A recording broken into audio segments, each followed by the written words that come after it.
the end of the 20th century, a new desert appeared in the heart of Central Asia. Just 40 years ago, these sandy wastes, stretching out to the horizon, were covered with water.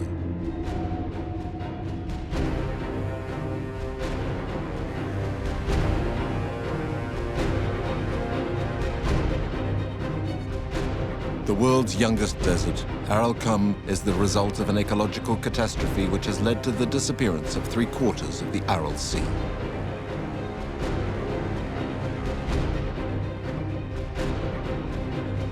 The drying up of the Aral Sea was the biggest environmental destruction of the 20th century. At the start of the 2000s, we could still swim off this coast.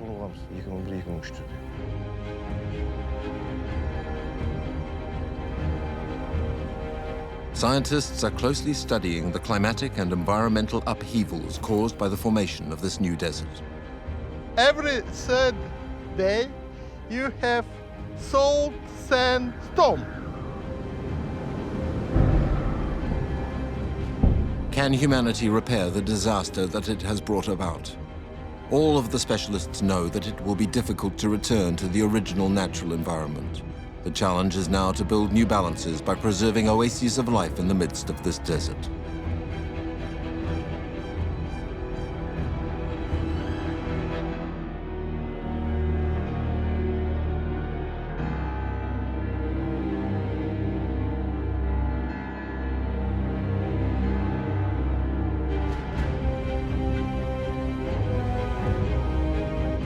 When a sea disappears to leave in its place a desert, it leaves traces behind.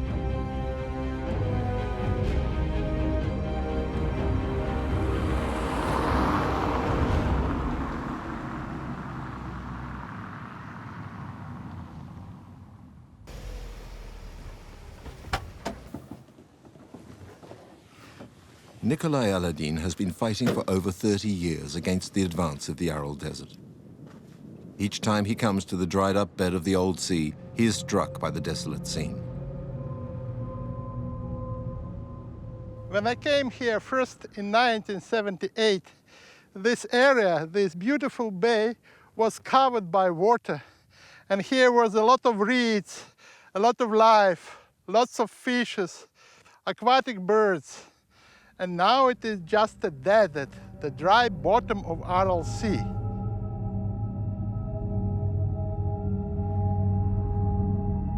Today, the coastline of the modern Aral is about 25 kilometers away.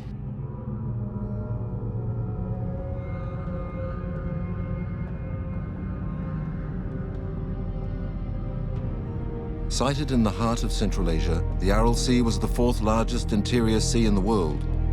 In 1963, it covered 66,000 square kilometers, the equivalent of twice the size of Belgium. In 50 years, it has lost 3/4 of its surface area.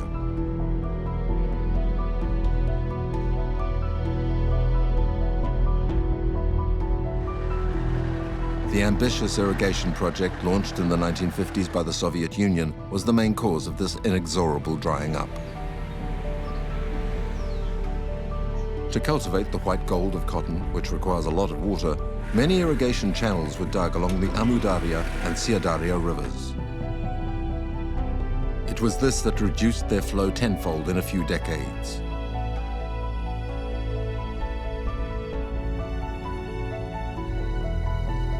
Often, in their downstream part, close to the sea, the rivers are reduced to small stretches of water.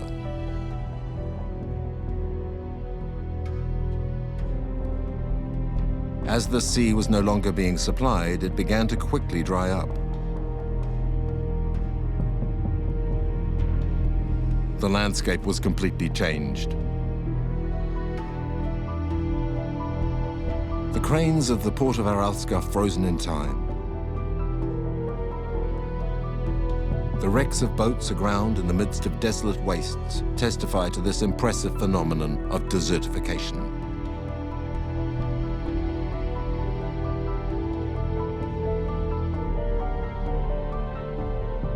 These rusty shells now serve as shelters for herds of horses come to seek a little shade.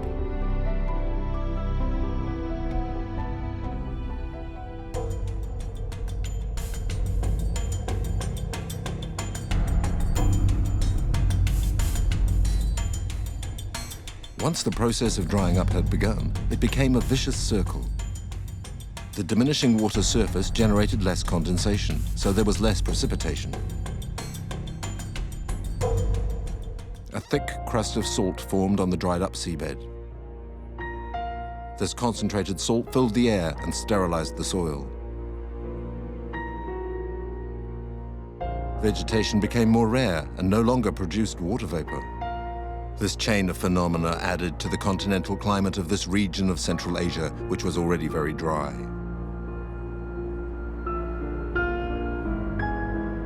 Specialists say 80% of the surface of Kazakhstan and Uzbekistan is arid or semi-arid. Scientists are watching the climate's evolution in this region closely. Professor Aladin is going to the Aralsk weather station to meet its director and to recover some data with him.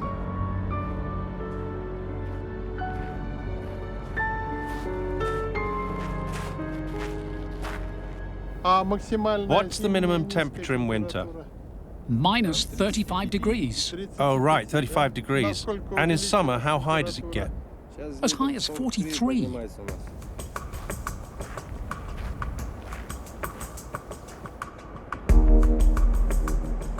Thermal amplitude between seasons continues to increase. The sea no longer has a tempering effect. The average summer month temperature has increased by as much as 6 degrees in some areas in only 40 years. The stronger rays of the sun have had an effect on ground temperature, and not just at the surface. There are the thermometers that give the temperature below ground level. This is the deepest one. It's at 2 meters 40. We'll see how much it says. 19.6.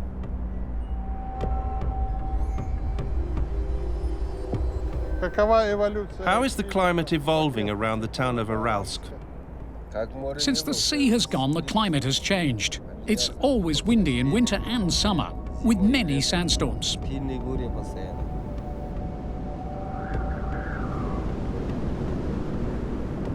Once wind speed rises past 55 kilometers per hour, which is a force 7 wind, the National Kazakh Climate Institute records it as a sandstorm.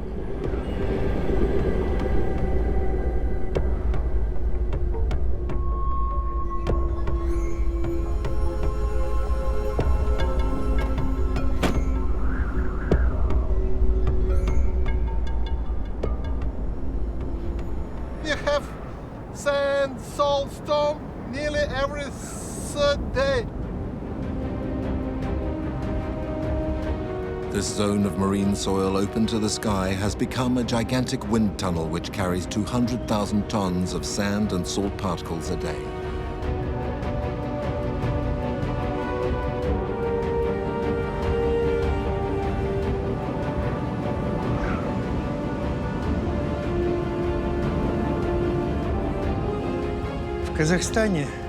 In Kazakhstan, sandstorms are a very frequent phenomenon, which causes a lot of damage to the country's economy. That's why we've been performing experiments in our institute for 40 years.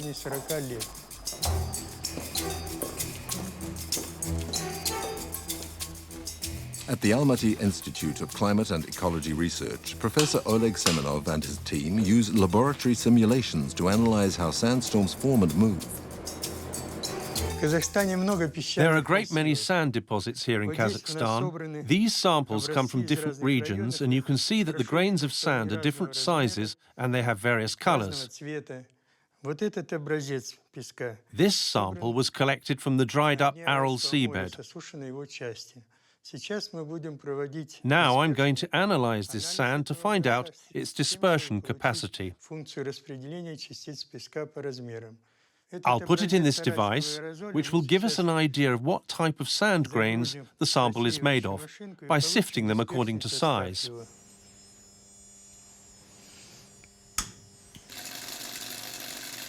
The two main factors which play a role in sandstorm formation are the composition of the sand and wind speed.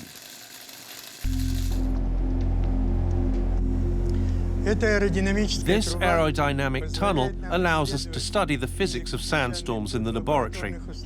In particular, the behavior of the superficial layer of sand down to a level of 5 centimeters. This layer in nature is impossible to study during a sandstorm. The sand is placed at the end of the tunnel. A flow of air, the force of which can be regulated, passes over the sand. A laser beam can track the moving grains of sand. Sensors placed at different points of the tunnel collect data such as the concentration of sand particles, their size, altitude, and speed of displacement.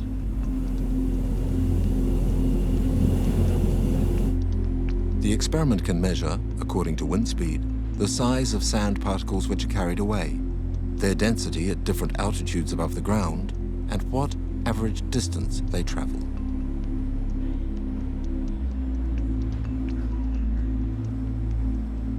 Professor Semenov has therefore been able to show that during a sandstorm, the sand advances in the same way as an avalanche does.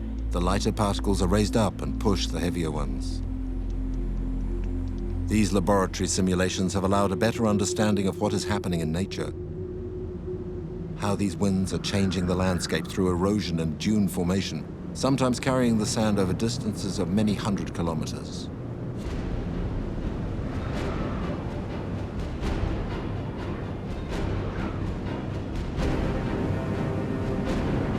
If the winds have important effects on nature, they also have an effect on the region's population.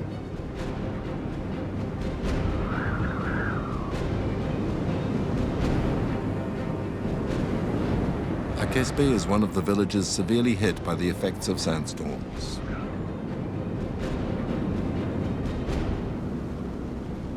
The advance of the desert here is spectacular. Once at the edge of the sea, the village is now encircled by dunes. Some of the houses are beginning to be swallowed by the sand.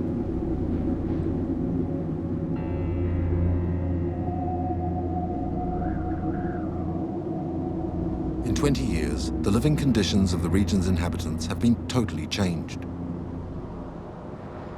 The human impact of the drying up of the Aral Sea is being studied by scientists who come here to collect eyewitness accounts. Tetsuro Shida, historian at the University of Hokkaido, regularly visits the inhabitants of Akesbe. Hello, Taspalatata. How are you? Great! You're fixing the nets? So there are fish? Yes, it's great. We found fish. Perch. Ah, perch. That's an expensive fish, isn't it? Yes, it's worth a lot. In spite of what might be expected in this village encircled by sand, some inhabitants haven't given up fishing. Up to the middle of the 1970s, Akesbe lived through this activity. There were even 3 fish canneries.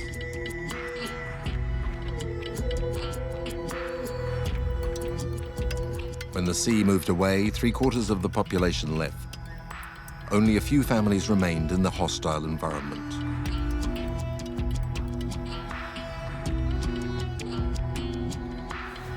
For the villagers who didn't move into exile, livestock became an indispensable resource.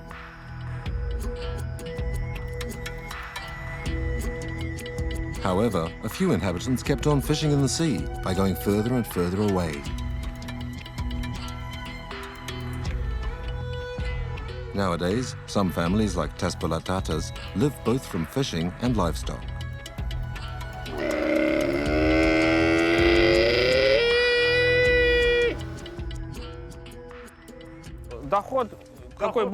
Which is the better resource, fish or camels?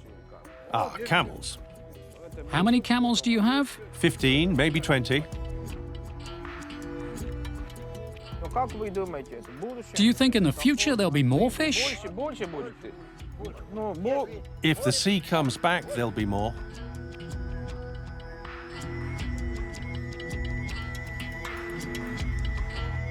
The return of the sea isn't such an unreal dream as all that, because for several years, the sea has once again been moving closer to Akesbe.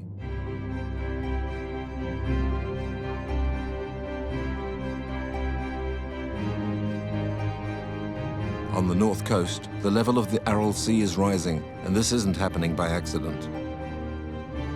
The Kazakh authorities realized the extent of the catastrophe and are trying to limit the consequences.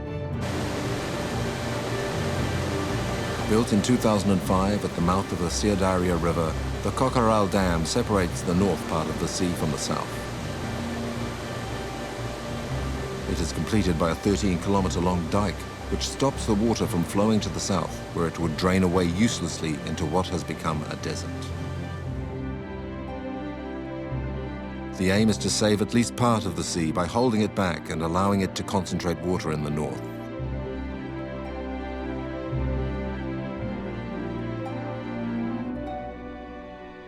This part, which is now called the Little Aral Sea, has regained 20% of its surface area thanks to the building of the dam.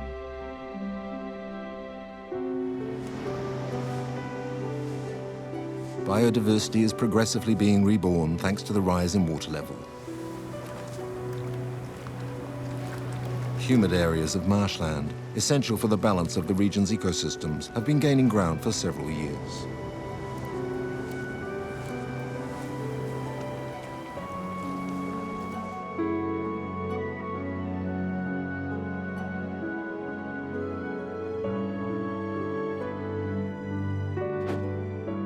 Each year, Professor Aladdin takes samples in this part of the sea. He's especially interested in the microorganisms that are living here since the dam's construction.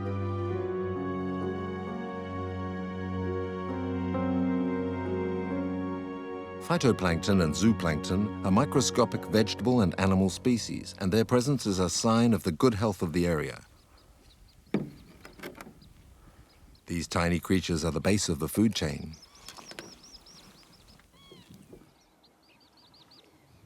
I could see a lot of zooplankton and phytoplankton. And zooplankton is presented here by lots of copypoda, lots of cladocera, some protozoans. And these creatures are a basement for a good food chain. This area is rich in life and biodiversity because of lower salinity.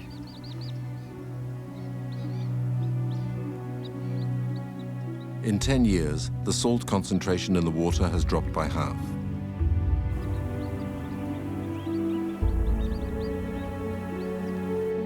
Reeds and a wide variety of aquatic plants have multiplied in the shallow waters newly reconquered by the sea. They offer a favorable habitat to fish and to many species of birds.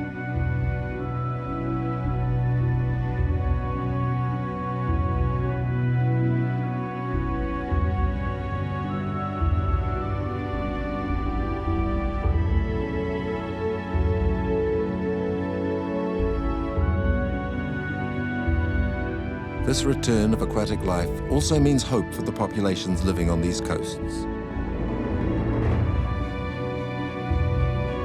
The fishermen are coming back little by little. The nets are filling once more with different kinds of fish. The number of species, which fell from 32 to 6 between 1960 and 1990, has risen to around 20 now.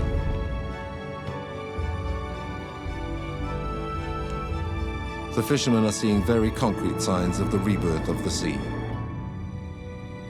This year there's more water. A year ago, the water was further off, there behind the boat. This year, it's back. Life has got better. We're fishing for roach, bream, and brill.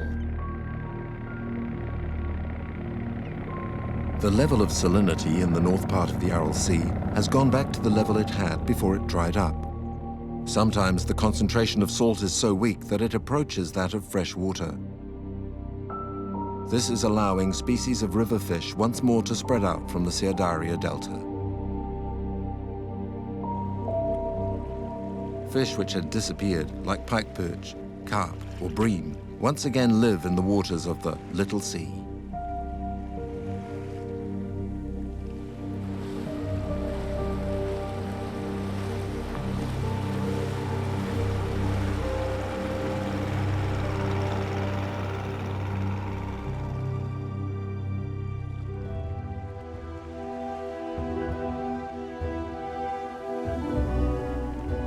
In order to stabilize the sea level independently of the seasonal impacts, and also to optimize the water supply from the Ciadaria, another large hydrographic project was begun.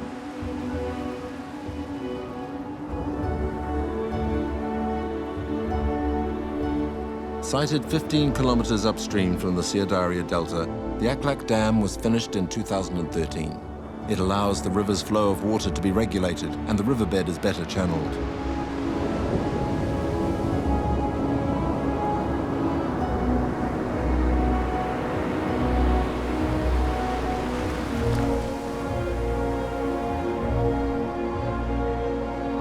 A special ramp which allows fish to travel upstream was put in place.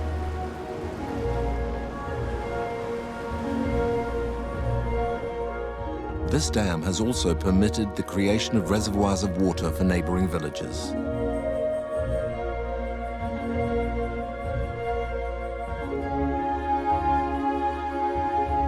The management programs undertaken over 10 years in the Ciadaria Delta could even lead to the return of water to Aralsk.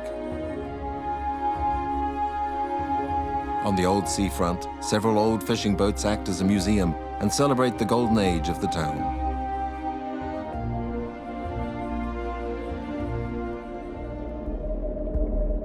Once, this main port for the northern Aral Sea flourished. Much merchandise passed through here, and fishing was an essential part of the local economy.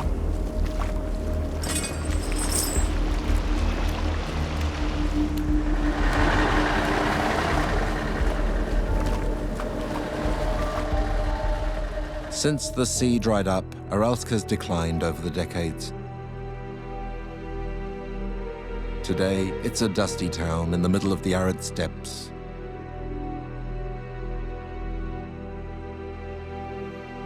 But behind the current decay is a hidden hope, for the sea is gaining ground.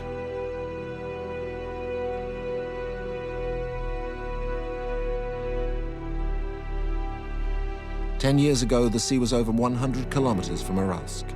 Now, it's just 15 kilometers away. The return of the sea has become a public objective.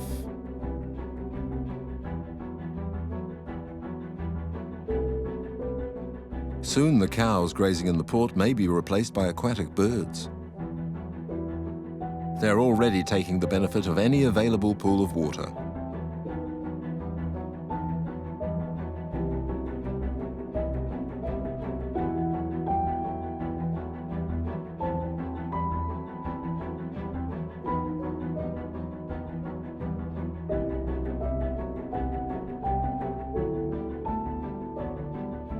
As the sea gets closer, life returns little by little.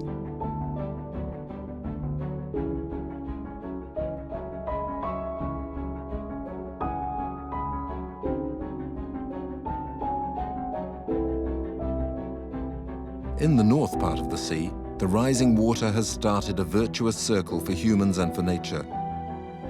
But further south, it's a very different sight.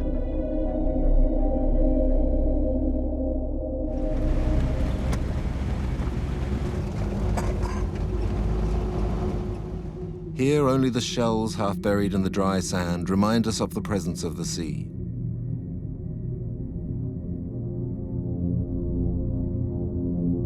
Desert wastes, lunar landscapes extend as far as the eye can reach.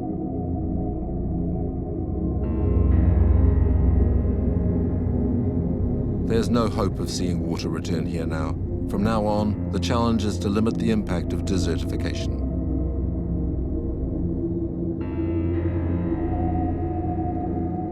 Koch is the Assistant Director of the Aral Region Natural Reserves. With the Geobotanical Institute of Almaty, he is coordinating a vast program of vegetalization in the Aral Desert.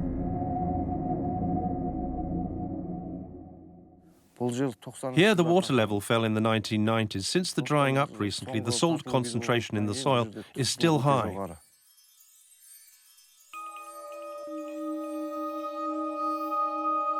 In order to reintroduce vegetation in such a hostile environment, scientists have selected a special type of tree. The saxaul is a tree that is particularly well adapted to the desert. In its natural state, it is found in very arid and dry places. Its main advantage is that it can survive without water. It adapts to drought because it can optimize the slightest available resource to ensure its survival. And it also helps other plants and grasses to grow nearby, protected by its shade.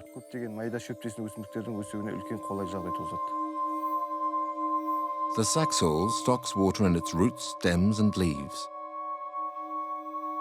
It concentrates moisture in its structure, but around it, humidity is also created.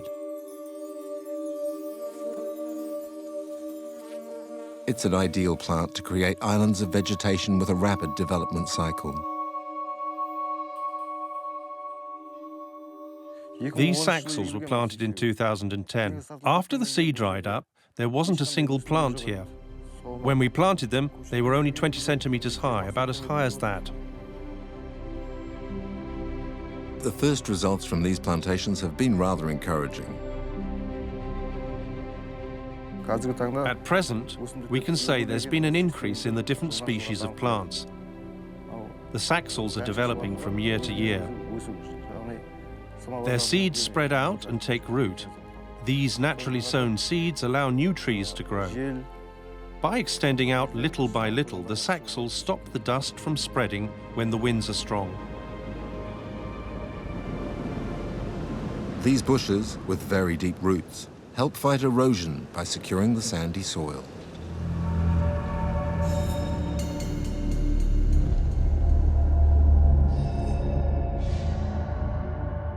The experimental research we're conducting is especially to plant our saxauls in desert areas where the soil is of very poor quality and there is absolutely no vegetation.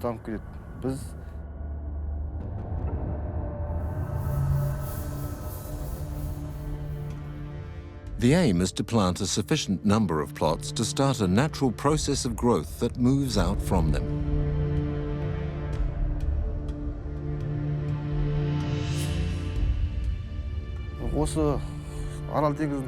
We've begun work to transform the dried up soil of the Aral Sea into saxaul forests. To fight against the advance of the desert, thousands of trees must be planted on the old seabed.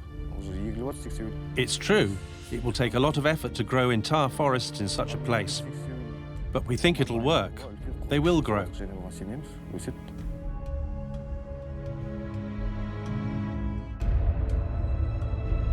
At the end of the 1980s, the Aral Sea broke into two parts, the Little Sea in the north and the Great Sea in the south. Since the Aral Dam was built, the Great Sea was cut off from all water supplied from the north. It was only fed by the Amu Darya in the south, where the delta was slowly and inevitably drying up.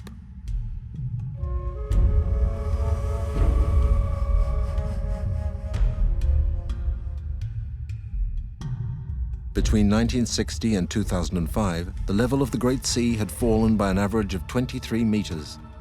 If the surface area and depth of the sea fall below a certain point, the drying up process becomes difficult to stop.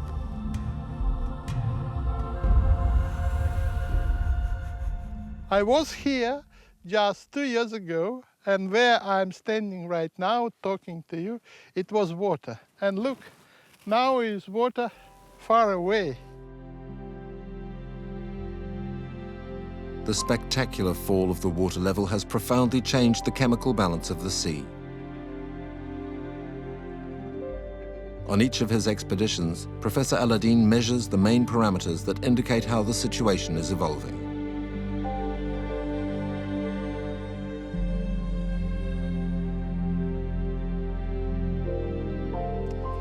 I'm measuring salinity, and salinity here is about 164 microsiemens. In ordinary way to say, it is more than 100 grams per liter. In world ocean, we have about 35 grams per liter. So it's a critical environment, and only few living creatures could live here. Amongst the creatures that live in this part of the Aral Sea are Artemia. These tiny creatures can be seen by the pink masses that they form in the water and on the banks. Professor Aladdin regularly takes samples of them to analyze the evolution of living creatures that adapt to this hypersalinated water.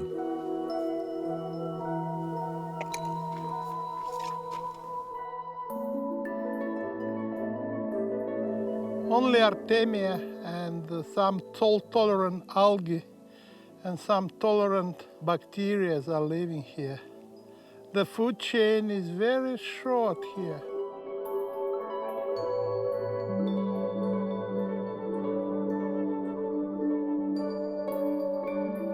However, Artemia were not originally part of the population of the Aral Sea.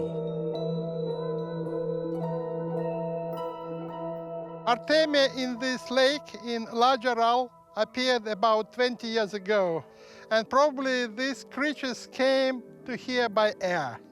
Cysts of Artemia arrived together with birds. Birds carry Artemia cysts and they release them into the water, and Nauplia of Artemia starts hatched here. So this lake become infected by Artemia because of birds. The ecological balance of the Great Aral Sea has radically changed in a few decades. Its transformation into a salty hell has led to the development of little extremophile crayfish, which are the only meal available for the birds. Endemic species of fish have all disappeared. Aquatic life has been reduced to colonies of tiny crayfish.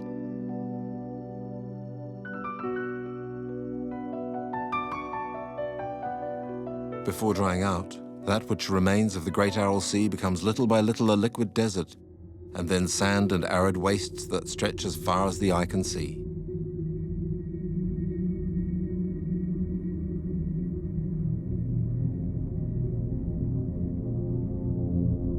In the southern part, where the desert is rapidly gaining ground, drought is becoming more and more menacing for the population living in the region.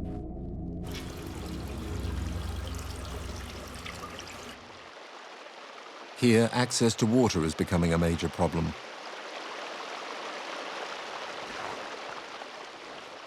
The underlying water table has dropped in an alarming way, and the few wells which supply the villages with water have an increasing concentration of salt.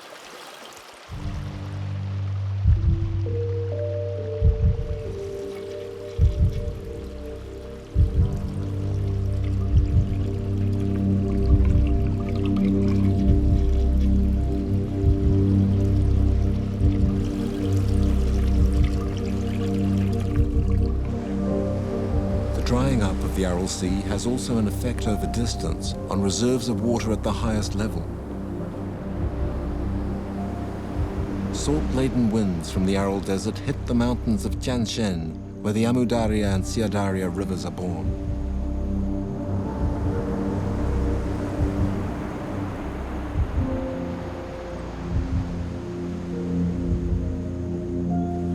The salt in the air is melting the glaciers 12 times faster today than before the sea dried up. This effect, accompanied by global warming, will be disastrous for the glacial reserve of water for the rivers, which will dwindle not only downstream but also upstream at their source.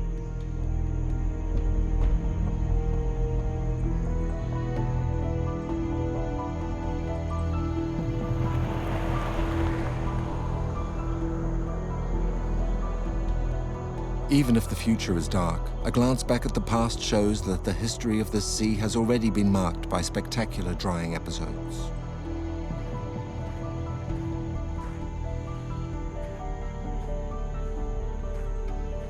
This history can be read by analyzing geological layers and fossils.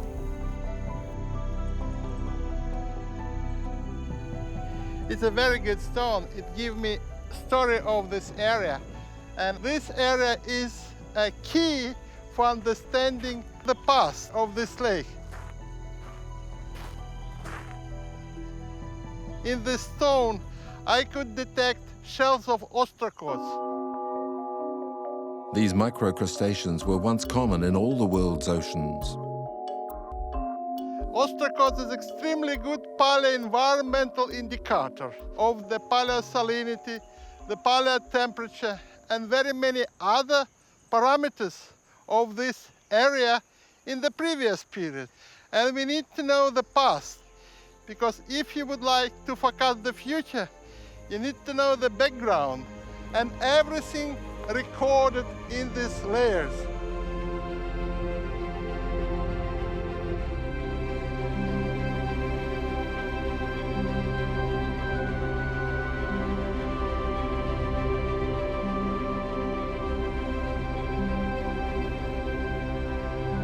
Professor Junpei Kubota has long been interested in the eventful history of this sea and the signs that allow us to retrace its past.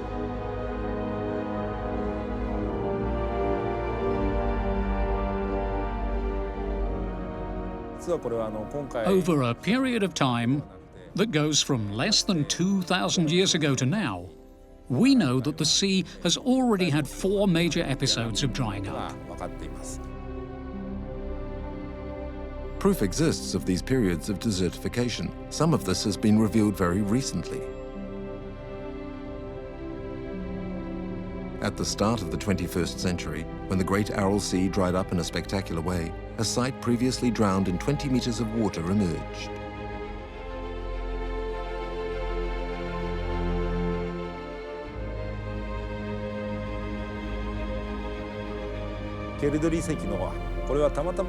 The site of Kurdari was discovered completely by chance by a fisherman. Then, research teams came from Russia and Kazakhstan, and archaeological surveys were made. These showed that the place had been inhabited and the population practiced livestock raising and agriculture. Remains showing that a mosque was built on the site were also found.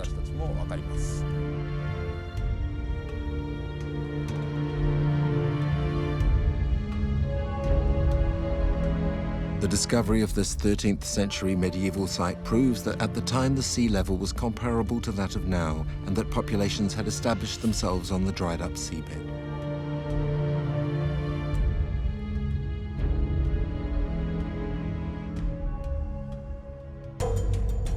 This drying up coincided with the Mongol invasions of the region. According to historians and geologists, destruction of dikes and drainage channels in the Amu Darya Delta changed the course of the river towards the Caspian Sea. The river no longer fed the Aral Sea. Later, when the dikes were reconstructed, the sea level rose again and Kurdari was swallowed by the water.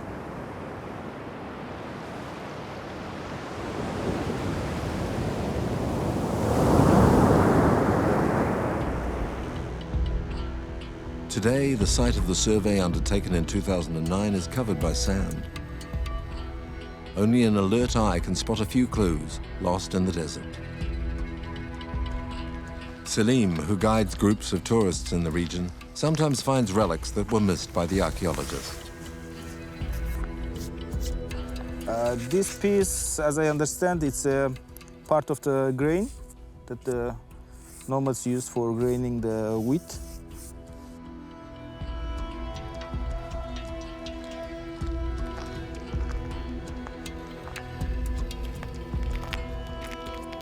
Most of the things were taken to the museums by archaeologists, and these are the part of the small things that still you can see at the former sea. In the Aral Desert, these medieval remains lie beside others, bearing witness to the last retreat of the sea in the 20th century.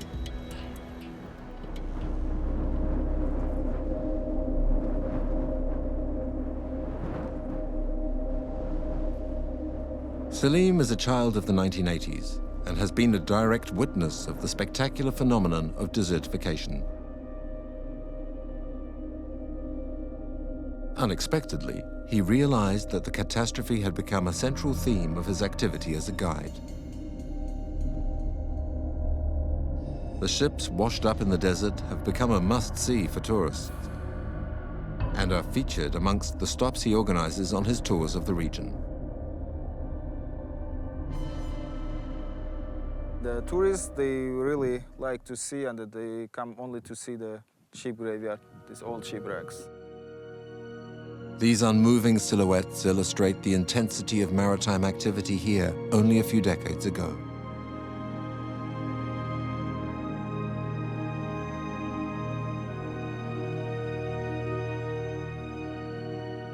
Around Aralsk in the early 60s, there were about 100 fishing boats like this.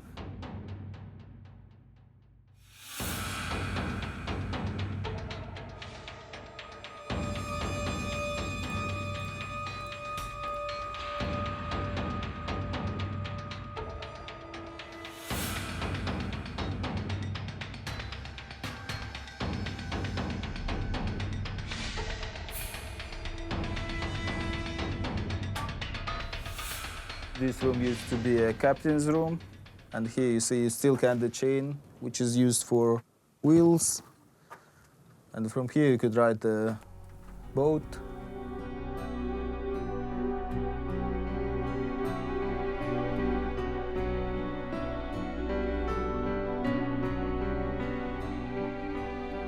This is the anchor of the ship that you can see behind me. And I can imagine that here the depth of the sea was about 17 meters, because the length of the anchor chain is about 51 meters. So usually the chain is used 3 times longer than the depth of the sea, where the usually ship is parked.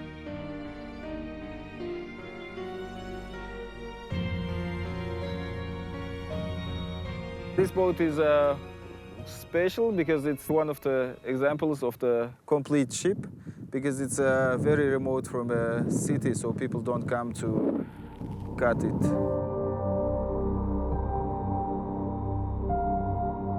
Nowadays, most of the ships are cut into small pieces and taken away by the locals, just to sell it as a scrap metal.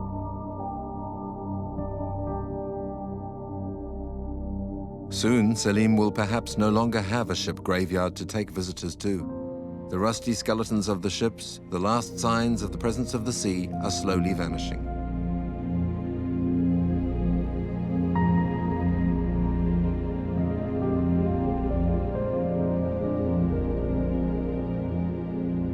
The shells that still carpet the soil are being slowly covered by sand, and this desert will look like many others.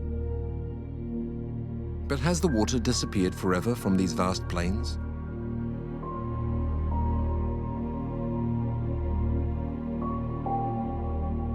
If the sea returned after past periods of dryness, why isn't it possible now? In fact, in the middle of these arid plains, water is sometimes not very far off.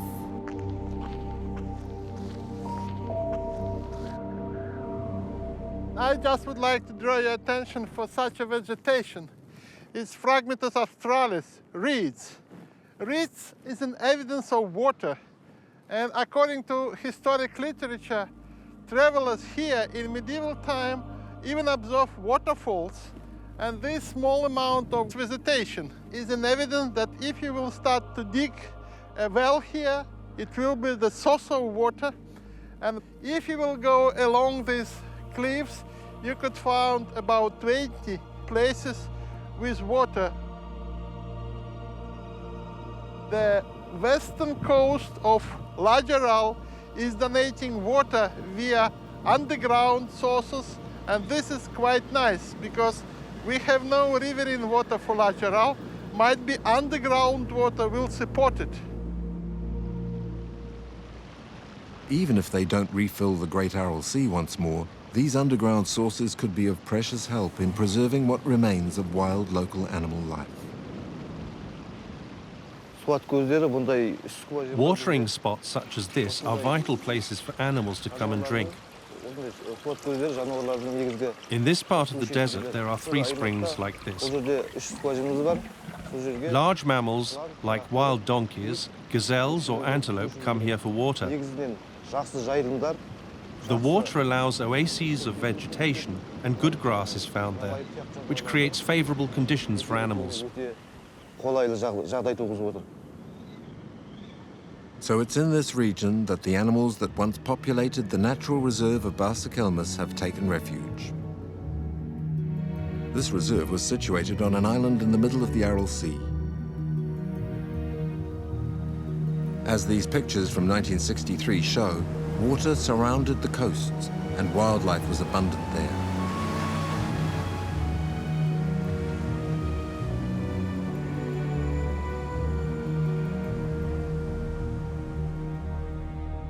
A few decades later, the landscape is no longer the same, as Kochal Beck, assistant director of the reserve, can see.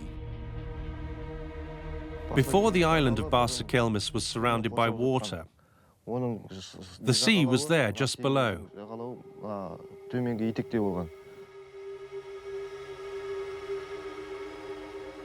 The depth of the sea along this coast varied from 16 to 24 meters.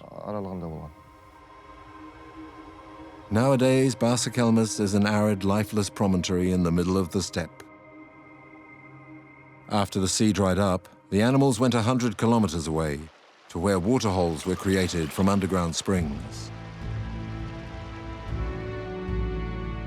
It was there in 2005 a new natural reserve was created.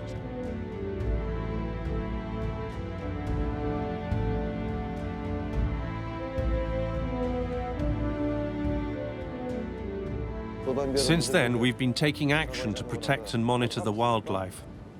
We've also taken steps to ensure the animals aren't disturbed. Now, within the perimeter of the reserve, we've counted 28 species of mammals. And the flora is also returning, with over 300 species of plants. The region also has 41,000 hectares of Saxal forest. All that is within the reserve territory, away from human populations and sheltered from any threat. So these spaces have taken up a cycle of natural development once more. Kochal Beck is regularly in the field to ensure the balance of the ecosystem.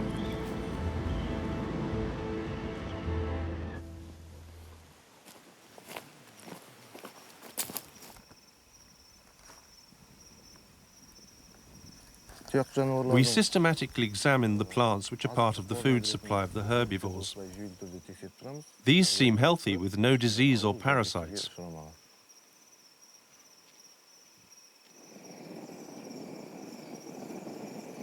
Teams from the natural reserve go out each month to count the most emblematic species of the region. These expeditions require several nights bivouacking in the middle of the desert, several days away from base.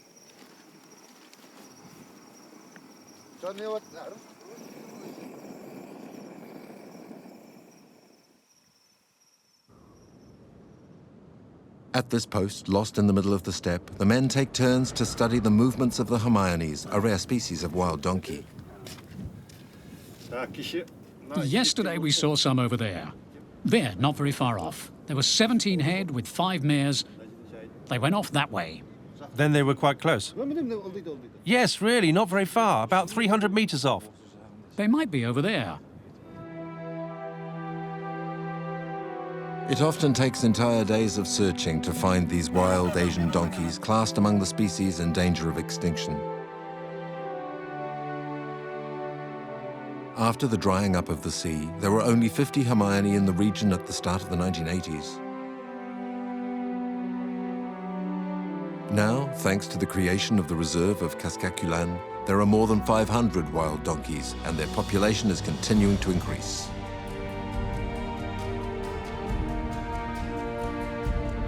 One might think that it's just a small victory faced with the immensity of this catastrophe, but it's also the sign that humanity can contribute to new natural balances and repair at least part of what it has destroyed.